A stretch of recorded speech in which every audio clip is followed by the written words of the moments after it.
Ya, yang sekarang ini kita ni dijadi bahan ketawa oleh jiran kita, Indonesia.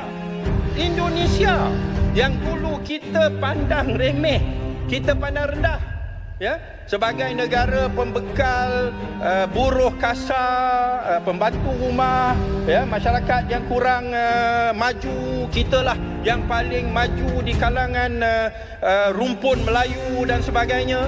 Tetapi sekarang ini Indonesia akan menjadi negara top 10 kaya di dunia kira-kira 12 tahun yang akan datang. Apa puncanya jadi begini?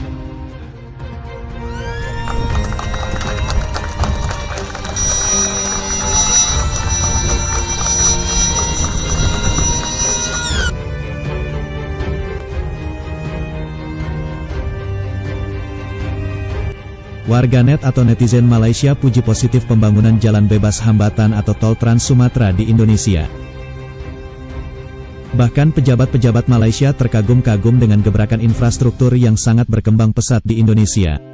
Presiden Joko Widodo buka-bukaan tentang program pemerintah dalam pembangunan swasta diminta aktif terlibat di pembangunan daerah. Menurut Jokowi, pembangunan infrastruktur bisa meningkatkan perekonomian negara. Di samping itu, yang paling penting dari pembangunan infrastruktur adalah untuk mempersatukan Indonesia sebagai negara yang luas ini.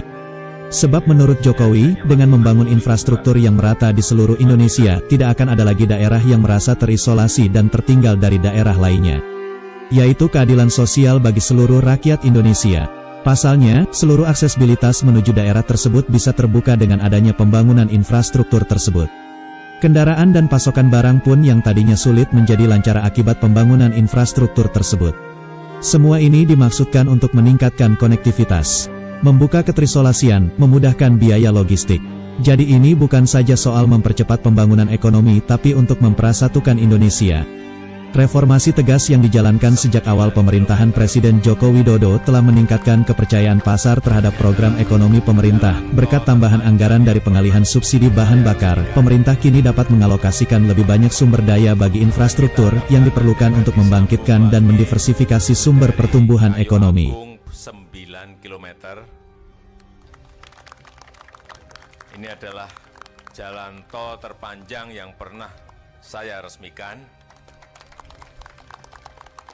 Dan kita harapkan nanti akan disambung lagi dari Kayu Agung ke Palembang.